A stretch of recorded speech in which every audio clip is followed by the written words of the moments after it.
Hello dear aspirants, આપ સર્વેનું અમારી YouTube channel game changing સાયકોલોજીમાં હાર્દિક સ્વાગત છે. આજના વિડીયોમાં આપણે પ્રોબેશન ઓફિસર, ચીફ ઓફિસર અને અન્ય કેટલીક સરકારી પરીક્ષાઓ માટે સમાજશાસ્ત્ર એટલે કે સોશિયોલોજી સબ્જેક્ટ અગત્યનો છે. અને સાથે સાથે જે વિદ્યાર્થીઓ બેચરલ ઇન સોશિયોલોજી અને માસ્ટર ઇન સોશિયોલોજી કરી રહ્યા છે તો ઓફકોર્સ તેમના માટે પણ આ વિડીયોઝ ખૂબ અગત્યના છે.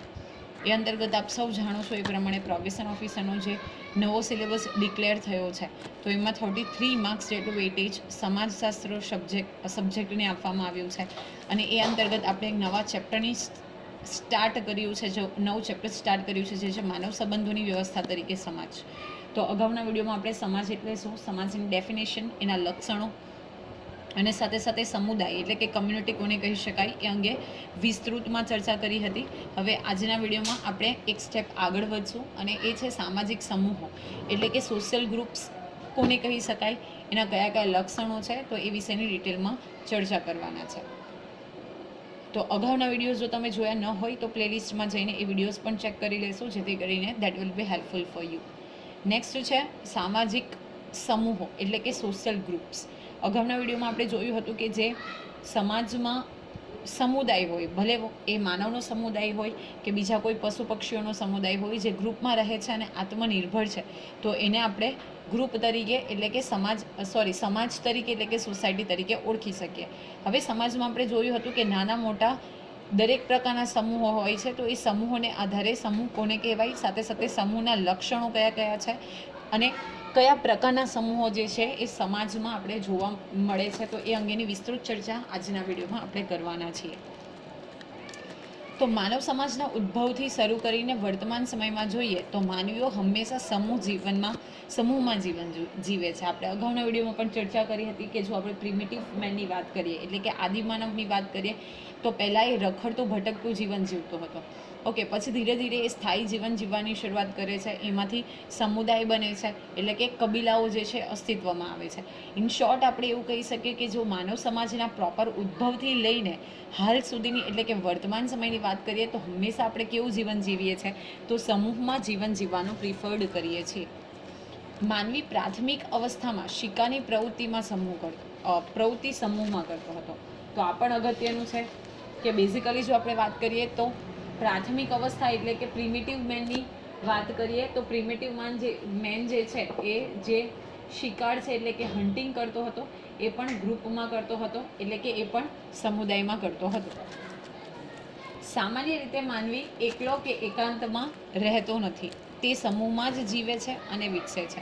તો બેઝિકલી શું, જો કોમન આપણે વાત કરીએ તો કોઈ પણ વ્યક્તિ જે છે એ એકાંતમાં અથવા તો એકલી નથી રહેતી, તે સમૂહમાં જ જીવે છે અને સાથે સાથે સમૂહમાં જ એનું પોતાનું ડેવલપમેન્ટ થાય છે.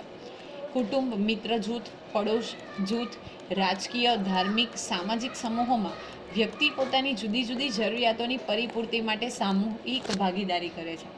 ભલે કુટુંબ હોય, મિત્ર વર્તુળ હોય, પડોશનું જૂથ હોય એટલે કે નેબરિંગ ગ્રુપ્સ હોય, રાજકીય, પોલિટિકલ, ધાર્મિક જે છે, રિલિજિયસ અને સામૂહિક સમૂહોમાં દરેક વ્યક્તિ પોતાની જરૂરિયાતની પૂર્તિ કરવા માટે અથવા તો જરૂરિયાતોની પરિપૂર્તિ કરવા માટે હંમેશા એ સમૂહમાં રહીને ભાગીદારી કરે છે. ઓકે, દરેક વ્યક્તિ છે, દરેક અલગ અલગ જૂથ છે, તો દરેક જૂથ જે છે અલગ અલગ કાર્ય સાથે સંકળાયેલું છે. એટલે કે એક વ્યક્તિ છે દરેક પ્રકારનું કામ ન કરી શકે અને એટલા માટે એની જે જીવન જરૂરિયાતની વસ્તુઓ છે અથવા તો જરૂરિયાતો છે એની પરિપૂર્તિ કરવા માટે જે તે વ્યક્તિ શું કરે છે, તો સમૂહમાં ભાગીદારી કરે છે, પાર્ટનરશિપ કરે છે. રોજિંદી પ્રવૃત્તિઓનો સંતોષ સમૂહમાં મેળવવો એ માનવ સમાજની ખાસિયત છે. જેમ કે શિક્ષણની જરૂરિયાતની પૂર્તિ માટે વ્યક્તિઓ સાથે વર્ગખંડમાં શિક્ષણ લે, એક જ બસના સહપ્રવાસી સાથે મુસાફરી કરે, તો અગત્યનું એક્ઝામ્પલ છે. માનો કે સમાજની જે રોજિંદા જીવનની પ્રવૃત્તિઓ છે એમાં સંતોષ મેળવવો છે એ આપણે માનવ સમાજની ખાસિયત છે. ફોર એક્ઝામ્પલ કે કોઈક વ્યક્તિને શિક્ષણની જરૂરિયાત છે તો એની શિક્ષણની જરૂરિયાતની પૂર્તિ કરવા માટે એ એકલો શિક્ષણ ન લઈ શકે, એણે સમાજનું જે બીજું એક જૂથ છે એમાં પોતાની જાતને ઢાળવી પડશે. મીન્સ કે વ્યક્તિ જે છે એ વર્ગખંડમાં બેસે, ત્યાં શિક્ષણ લે છે. માનો કે કોઈક સ્કૂલ છે જ્યાં બસ ફેસિલિટી છે તો એક જ બસમાં એની સાથેના બધા જે વિદ્યાર્થીઓ છે એની સાથે મુસાફરી કરે અને એવી રીતે એક પ્રકારે શું કરશે, એ સામૂહિક ભાગીદારી કરે છે, એ ગ્રુપનો મેમ્બર બની જાય છે અને પોતાની જે શિક્ષણ મેળવવાની જરૂરિયાત છે તો એની પૂર્તિ કરે છે. એમ વિવિધ પ્રકારે વ્યક્તિ જે તે સમૂહના સભ્ય બની પોતાની રોજિંદી પ્રવૃત્તિઓ કરે છે. ઓકે, માની લઈએ કે money is your day to day requirement, તો શું કરશે, એના માટે એ પોતે કમાવા માટે પોતાનો બિઝનેસ ચાલુ કરે એવી પોસિબિલિટી બધા જ પરસ્પેક્ટિવથી નથી હોતી. તો એ શું કરશે, જે ફર્મ, જે ઇન્સ્ટિટ્યુશન એને જોબ પ્રોવાઈડ કરે છે ત્યાં એ જોબ કરશે. હવે જોબમાં એ વ્યક્તિ એકલી નથી હોતી, એની સાથે ઘણા બધા એના કલીગ્સ હોય છે. તો એની સાથે એ શું કરે છે, એક પ્રકારનું રેપો એસ્ટાબ્લિશ કરે છે, એટલે કે ભાગીદારી કરે છે અને પોતાની જે રોજિંદી પ્રવૃત્તિઓ છે એ પૂરી કરે છે. ટૂંકમાં સમાન પ્રકારના હોવાની સભાનતા અને સામૂહિક ધ્યેય કે ઉદ્દેશની પૂર્તિ માટે બીજા સાથે આંતરક્રિયામાં આવનાર વ્યક્તિઓને સમૂહ કહે છે. તો ડેફિનેશન તમારે યાદ રાખવાની છે. What is group? તો દરેકે દરેક પ્રકારની સભાનતાને સામૂહિક ધ્યેય અને સાથે સાથે ઉદ્દેશ્યની પ્રાપ્તિ માટે બીજાની સાથે આપણે જે આંતરક્રિયા કરીએ છીએ, એક્શન રિએક્શન કરીએ છીએ, તો એને આપણે સમૂહ તરીકે ઓળખીએ છીએ. ફોર એક્ઝામ્પલ, કે દૂધ જે છે એ જીવન જરૂરિયાતની વસ્તુ છે. હવે કોઈ એક વ્યક્તિ દરેકે દરેક કમ્યુનિટીને મિલ્ક પ્રોવાઈડ કરે એની પોસિબિલિટી ઘણી ઓછી છે અથવા તો નહીવત છે. એને કારણે શું કરવામાં આવે છે કે દૂધની સહકારી મંડળી એટલે કે કોઓપરેટિવ બેંક ચાલુ કરવામાં આવે છે. That is a group of many people અથવા તો ફાર્મર્સ કે જેની પાસે પોતાના કેટલ્સ હશે, એ દૂધ જે અવેલેબલ થશે એને શું કરશે, એ કોઓપરેટિવ બેંકમાં એટલે કે કોઓપરેટિવ જે ઇન્સ્ટિટ્યુશન છે ત્યાં જમા કરાવશે. અને ડેરી જે છે એ શું કરશે, બાજુના જે બધા સમુદાયો છે એને દૂધ પ્રોવાઈડ કરવાનું કાર્ય કરશે. જેમ કે મિત્ર સમૂહ, સગપણ સમૂહ, વર્ગ, જ્ઞાતિ, મંડળ, ધર્મસ્થાનમાં ભેગા મળીને ઉપાસના કરતા લોકો વગેરે. ઓકે, તો કોઈ પણ સમૂહ છે, વર્ગ છે, જ્ઞાતિ છે, મંડળ છે, ધર્મ સ્થાન છે, તો ત્યાં જે ઉપાસના કરતા લોકો છે ભેગા થઈને, ફોર એક્ઝામ્પલ માની લઈએ કે હિન્દુ કમ્યુનિટી છે તો એ નવા વર્ષના દિવસે ભેગી થશે, કોઈક મંદિરમાં ત્યાં ઉપાસના કરશે. મુસ્લિમ કમ્યુનિટી છે તો ઈદગાહમાં ભેગા થશે અને ઈદ માટે જે નમાઝ છે અદા કરશે. તો that is also one kind of group. હવે સમાજશાસ્ત્રીય રીતે આપણે સામાજિક સમૂહના લક્ષણની એટલે કે સોશિયલ ગ્રુપ્સના લક્ષણો જોઈએ તો કયા કયા લક્ષણો આવી શકે, તો બે કે તેથી વધુ વ્યક્તિઓ એટલે કે મિત્ર જૂથ અથવા તો રમત જૂથ. મતલબ કે તમે એક્ઝામ્પલ લઈ શકો, કોઈ ક્રિકેટની ટીમ છે તો એ શું કરશે, બે કે તેથી વધુ વ્યક્તિઓ છે તો એને પણ આપણે શું કહીશું, સમૂહ તરીકે ઓળખશું. સમાન હોવાની સંભાવના એટલે કે સભાનતા એટલે કે એક જ જ્ઞાતિ, ધર્મ કે કોમના સભ્યો. કોઈ એક જ્ઞાતિ, માની લે કે ફોર એક્ઝામ્પલ કે કોઈ કોળી સમાજ છે તો એક જ્ઞાતિ છે તો એની એક જૂથ છે એટલે કે સામાજિક સમૂહ છે.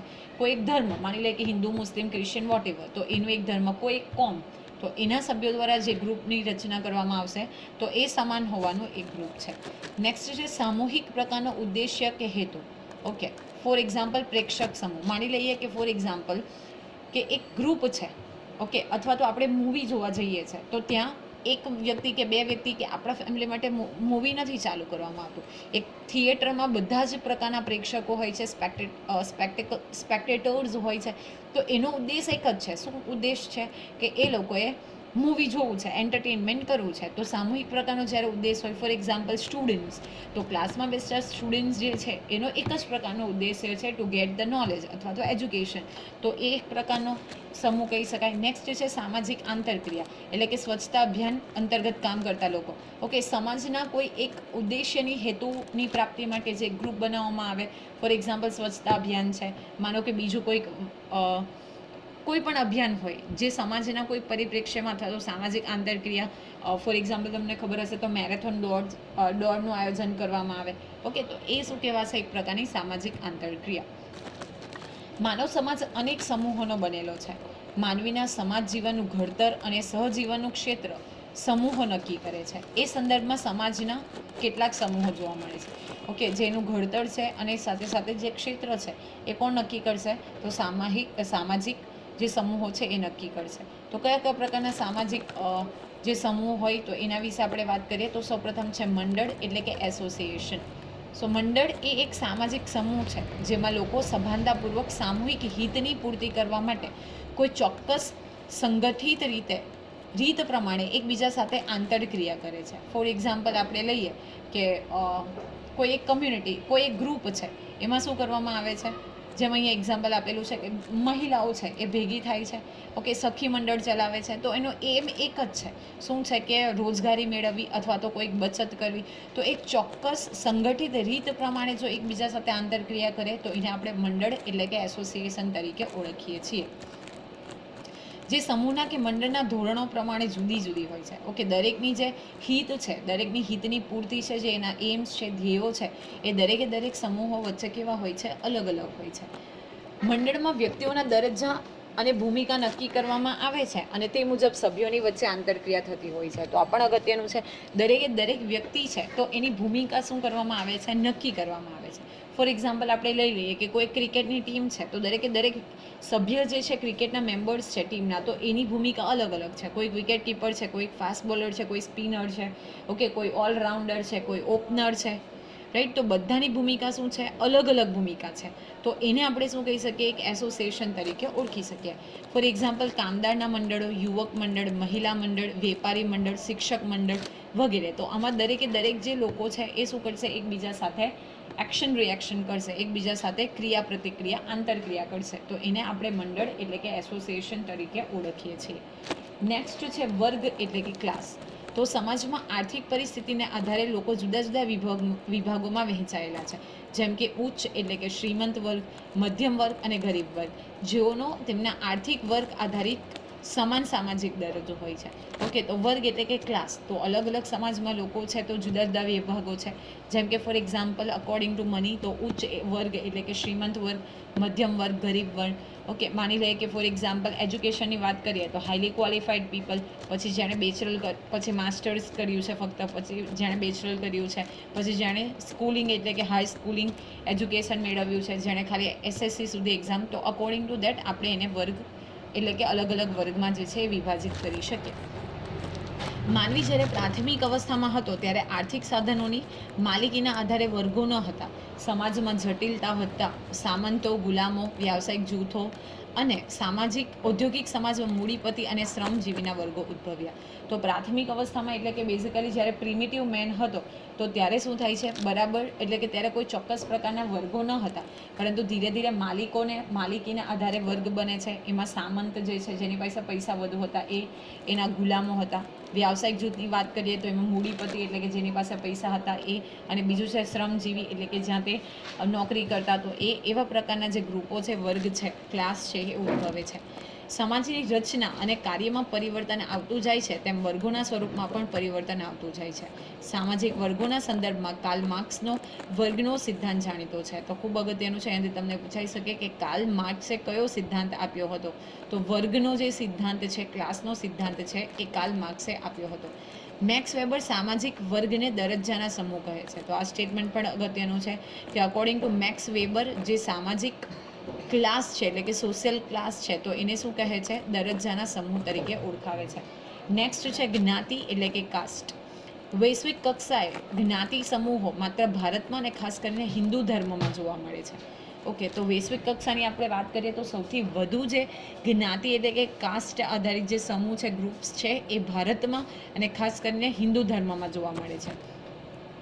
રિઝલેના મત પ્રમાણે ભારતમાં આજે 3000થી વધુ મુખ્ય જ્ઞાતિઓ છે.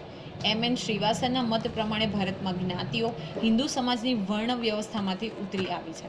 ઓકે, તો રિઝલે એવું કહે છે કે ભારતમાં આ અગત્યનું સ્ટેટમેન્ટ જે છે એ છે કે ભારતમાં જો બેઝિકલી આપણે વાત કરીએ તો આજે 3000થી વધુ મુખ્ય જાતિઓ છે, જ્ઞાતિઓ છે. હવે મુખ્ય જ્ઞાતિની અલગ અલગ પેટા જ્ઞાતિઓ, તો તમે જોઈ શકો કે એ ડિજિટ ક્યાં પહોંચે. ઓકે, ધેન આફ્ટર NM શ્રીવાસના મત પ્રમાણે એમણે એવું કીધું છે કે ભારતમાં જ્ઞાતિઓ હિન્દુ સમાજની જે વર્ણ વ્યવસ્થા હતી, વર્ણ વ્યવસ્થા એટલે કે ક્ષત્રિય, શુદ્ર, બ્રાહ્મણ અને વૈશ્ય, તો એમાંથી ઉતરી આવી છે. હિન્દુઓમાં પ્રત્યેક વ્યક્તિને જન્મતાની સાથે જ્ઞાતિનું સભ્યપદ આપોઆપ મળે છે. માનો કે કોઈક વ્યક્તિ બ્રાહ્મણ છે તો જે જન્મે છે તો એની જે જ્ઞાતિ હશે તો જ્ઞાતિનું સભ્યપદ એટલે એ વ્યક્તિ જે જન્મનાર છે તો એ ભલે મેલ હોય ફિમેલ હોય તો એ પણ શું કહેશે? એટલે મતલબ એ કઈ કમ્યુનિટીમાં ગણાશે? તો બ્રાહ્મણ. તો જન્મતાની સાથે જ આપણને આપણી જ્ઞાતિનું પદ જે છે એ મળે છે. પ્રત્યેક જ્ઞાતિના સામાજિક વ્યવહારો, લગ્ન, ભાઈ સંબંધો, ખાનપાનની સગાઈ સંબંધો, ખાનપાનની વિશિષ્ટ પદ્ધતિઓ હોય છે. હવે દરેકે દરેક જ્ઞાતિ છે તો એના સામાજિક વ્યવહારો અલગ છે, એના સંબંધો અલગ છે, ખાનપાનની રીતો, રહેવાની રીતો એ બધું અલગ અલગ હોય છે. દરેક જ્ઞાતિ સમૂહને પોતાના આગવા વ્યવસાયો હતા. એ મેં તમને હમણાં જ કીધું કે બ્રાહ્મણ, ક્ષત્રિય, શૂદ્ર અને વૈશ્ય, તો દરેક જ્ઞાતિ હતી તો એમના પણ શું હતા? અલગ અલગ પ્રકારના વ્યવસાયો હતા. આજે પણ કેટલીક જ્ઞાતિઓ પોતાના પરંપરાગત વ્યવસાયો કરે છે. જ્ઞાતિ આધારિત કોટિક્રમ જોવા મળે છે. મેં તમને કીધું કે ઉચ્ચ જ્ઞાતિ, મધ્યમ જ્ઞાતિ અને નિમ્ન જ્ઞાતિ. ઓકે, પહેલાંના સમયમાં પણ એમ જ હતું. બ્રાહ્મણોને સ્ટેન્ડર્ડ એટલે કે સૌથી ઉચ્ચ કક્ષાના કહેવામાં આવતા હતા, જ્યારે જે શુદ્ર કમ્યુનિટી છે તો એને સૌથી નિમ્ન કક્ષાની ગણવામાં આવતી. હિન્દુ ધર્મ જ્યાં પ્રચલિત છે તેવા દેશોમાં જ્ઞાતિ સમૂહો જોવા મળે છે. જોકે વર્તમાન સમયમાં જ્ઞાતિનું પરંપરાગત સ્વરૂપ બદલાયું છે.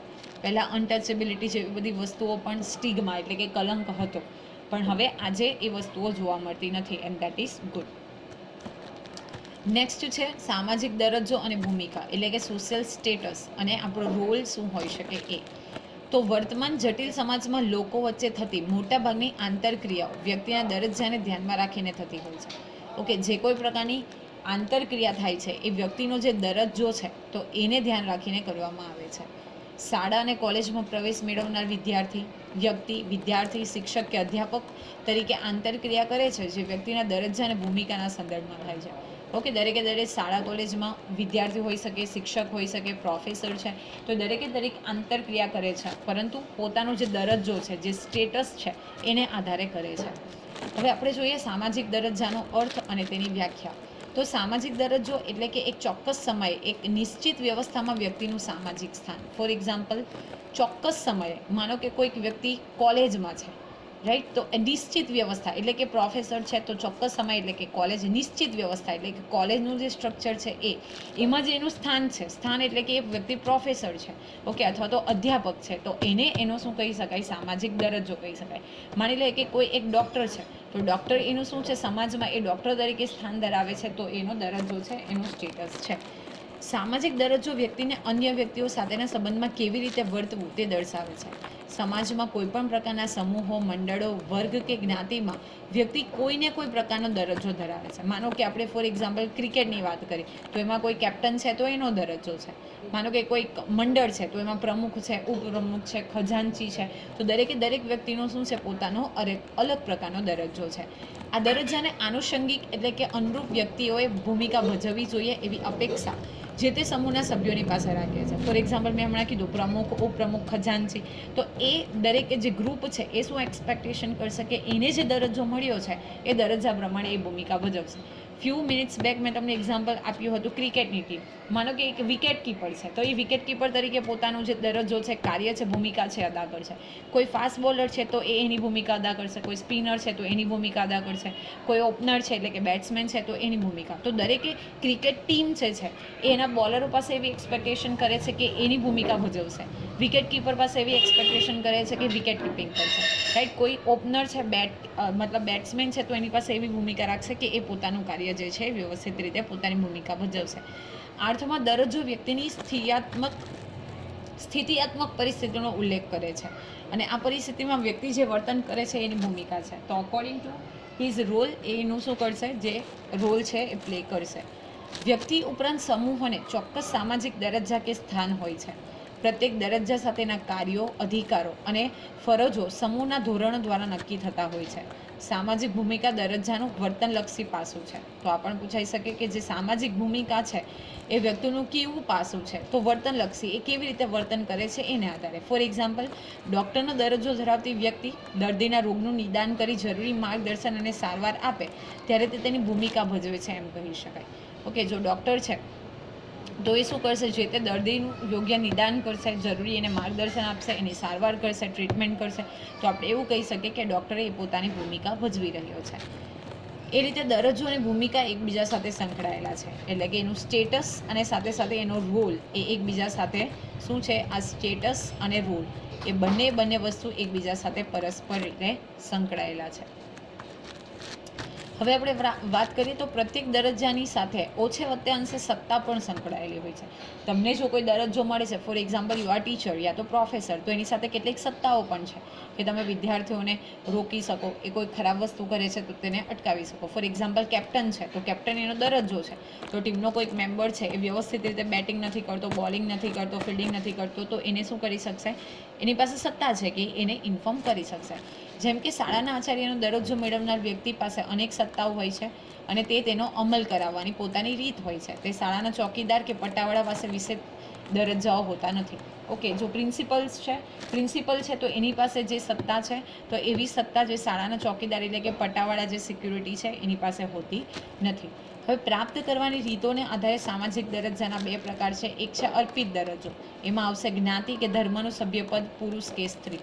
ઓકે, અને પ્રાપ્ત દરજ્જો એટલે કે જે આપણે અર્ન કરીએ છીએ. ઓકે, આપણે મહેનતથી અથવા તો એજ્યુકેશનથી, લાઈક શિક્ષક, મેનેજર, મંડળના પ્રમુખ, સરપંચ વગેરે. તો સૌપ્રથમ આપણે જોઈએ અર્પિત દરજ્જો એટલે શું. તો સમાજમાં વ્યક્તિને જન્મથી મળતા દરજ્જાને અર્પિત દરજ્જો કહે છે. બાય બોર્ન આપણને જે પોસ્ટ સ્ટેટસ મળે છે તો એને આપણે અર્પિત દરજ્જો તરીકે ઓળખીએ છીએ. આવા દરજ્જાઓની પ્રાપ્તિ વ્યક્તિની પસંદગીની કે ઈચ્છાઓ ઉપર આધારિત નથી. જેમ કે જન્મથી મળતો સ્ત્રી કે પુરુષનો દરજ્જો, વ્યક્તિ જે દેશ, કુટુંબ કે જ્ઞાતિ કે ધર્મમાં જન્મે છે તે દરજ્જો જન્મતાની સાથે આપોઆપ મળી જાય છે. જો આમાં આપણી પસંદગી કે ઈચ્છા કે ચોઈસ નથી. ઓકે, જન્મજાત કોઈ સ્ત્રી હોય પુરુષ હોય તો એ દરજ્જો ફિક્સ છે, એમાં તમે કોઈ ચેન્જ ન કરી શકો. જે દેશમાં તમે જન્મ્યા છો, જે કુટુંબમાં, જે જ્ઞાતિમાં, જે ધર્મમાં તમે જન્મ લીધો છે તો એમાં આપણી પાસે પસંદગી કે ઈચ્છા આધારિત નથી. એટલે કે આપણને બાય બોર્ન મળે છે and we have to accept. કેટલાક સમૂહોમાં સમૂહના વડાનો કે ભૂતકાળના ગ્રામીણ સમાજમાં મુખીનો દરજ્જો વંશ પરંપરાગત રીતે આપોઆપ મળતો. આમ જન્મ કે વંશ પરંપરાગત રીતે જે દરજ્જાઓ સમાજ દ્વારા આપવામાં આવે છે એને અર્પિત દરજ્જો કહે છે. તો પહેલાંના સમયમાં ફોર એક્ઝામ્પલ કે એક કુટુંબ છે, એ કુટુંબનો કોઈક વ્યક્તિ સરપંચ છે તો એની અપકમિંગ જનરેશનનો વ્યક્તિ પણ સરપંચ બનશે. તો એ વંશ પરંપરાગત રીતે જે દરજ્જો પ્રાપ્ત કરવામાં આવતો હતો તો એને અર્પિત દરજ્જા તરીકે ઓળખવામાં આવે છે. નેક્સ્ટ છે પ્રાપ્ત દરજ્જો, જે આપણે કોઈક શિક્ષણ, તાલીમથી મેળવેલો દરજ્જો છે તો એને આપણે પ્રાપ્ત કર્યો છે તો એને આપણે શું કહીશું? પ્રાપ્ત દરજ્જા તરીકે ઓળખીશું. તો વ્યક્તિની પસંદગી, ઈચ્છા, આવડત, શિક્ષણ અને તાલીમને આધારે સમાજમાં જે સ્થાન મળે છે તેને પ્રાપ્ત દરજ્જો કહે છે. નાવ અહીંયા આપણે આપણી પસંદગી કરી શકીએ છીએ. ફોર એક્ઝામ્પલ કે કોઈક વ્યક્તિને ડૉક્ટર બનવું છે તો એની ઈચ્છા છે, એની પસંદગી છે, તો એને આધારે એ શું કરશે? આવડત એટલે કે એની પાસે સ્કિલ હશે, શિક્ષણ મેળવશે, એજ્યુકેશન અને તાલીમ એટલે કે ટ્રેનિંગ દ્વારા જે સમાજમાં સ્થાન મેળવે છે તો એને આપણે પ્રાપ્ત દરજ્જો કહી શકીએ છીએ. તો પ્રાપ્ત દરજ્જો મેળવવા વ્યક્તિએ એફર્ટ્સ, પ્રયત્ન કરવા પડે છે. જેમ કે આવડત, શિક્ષણ, તાલીમ દ્વારા કોઈ પણ વ્યક્તિ શિક્ષણ, શિક્ષક એટલે કે ટીચર, અધ્યાપક એટલે કે પ્રોફેસર, ડૉક્ટર, મેનેજર, વકીલ વગેરેનો દરજ્જો મેળવી શકે છે. તો એની પોતાની ઈચ્છા, એની પસંદગી, એની આવડત દ્વારા એ કોઈ શિક્ષા એટલે કે એજ્યુકેશન અને ટ્રેનિંગના બેઝ ઉપર જે પ્રાપ્ત કરીને મેળવે છે, જેમ કે કોઈ શિક્ષક, અધ્યાપક, ડૉક્ટર, મેનેજર, વકીલ, તો એને પ્રાપ્ત દરજ્જા તરીકે ઓળખી શકાય છે. પ્રાપ્ત દરજ્જામાં સ્પર્ધાની પ્રક્રિયા દ્વારા વ્યક્તિ વધુ ગતિશીલ બને છે. ઓકે, એમાં કન્ટિન્યુઅસ કોમ્પિટિશન તમે જોઈ શકો છો. જેમ કે ભારતની લોકસભાના પ્રથમ મહિલા સ્પીકર મીરા કુમાર જે સમાજના એવા સમૂહમાંથી આવ્યા હતા જે સમાન તકોથી વંચિત હોવા છતાં તેઓ પોતાના ઉચ્ચ શિક્ષણ અને તાલીમ દ્વારા સ્પીકરનો દરજ્જો મેળવી શક્યા. ઓકે, તો that depends on your willingness, મતલબ યોર ઈચ્છા, તમારી પાસે કેટલી આવડત છે, કેટલી કેપેસિટી છે, તમે કેટલી હદે એજ્યુકેશન મેળવી શકો છો, ટ્રેનિંગ મેળવીને બેસ્ટ પર્સન બની શકો છો, એની ઉપર આ પ્રાપ્ત દરજ્જો જે છે એ ગેઇન થાય છે, તમે મેળવી શકો છો. મોટાભાગના સમાજોમાં અર્પિત અને પ્રાપ્ત દરજ્જો એમ 2 પ્રકારના દરજ્જા જોવા મળે છે. તો અર્પિત એટલે કે બાય બોર્ન આપણને જે મળે છે, જેમાં આપણી કોઈ ચોઈસ નથી હોતી, આપણી પસંદગી નથી હોતી. અને પ્રાપ્ત દરજ્જો જેમાં આપણે આપણી ચોઈસ અકોર્ડિંગ મેળવી શકીએ છીએ. તો બેઝિકલી આપણે જો વાત કરીએ તો સામાજિક દરજ્જાને 2 ભાગમાં વહેંચી શકીએ. અર્પિત દરજ્જો જેમાં આવશે આપણું સભ્યપદ, કુટુંબ એટલે કે જાતિ, અથવા તો જે દેશ, કુટુંબ, જ્ઞાતિ, એમાં જે ધર્મ છે તો એ બધી વસ્તુ આપણને જન્મજાત મળે છે, એમાં આપણે કોઈ આપણી પસંદગી કે ઈચ્છાને આધારિત હોતા નથી. અને બીજું છે પ્રાપ્ત દરજ્જો જે આપણી ઈચ્છાને આધારિત હોય છે. તો આશા રાખું છું કે આજના વિડીયોમાં આપણે જે ચર્ચા કરી, બેઝિકલી આપણે જે વાત કરી તો સામાજિક સમૂહોની, અને સાથે સાથે આપણે વાત કરી કે સામાજિક દરજ્જો એટલે શું અને તેના કયા કયા પ્રકારો છે, તો એમાં તમને સમજ પડી હશે. અને જો વિડીયો પસંદ પડે તો વિડીયોને લાઇક કરી અને શેર કરવાનું ભૂલશો નહીં. અને આવા જ વધુ વિડીયોની અપડેટ્સ મેળવવા માટે even you can subscribe our YouTube channel game changing psychology. Thank you for watching the video. Have a nice day.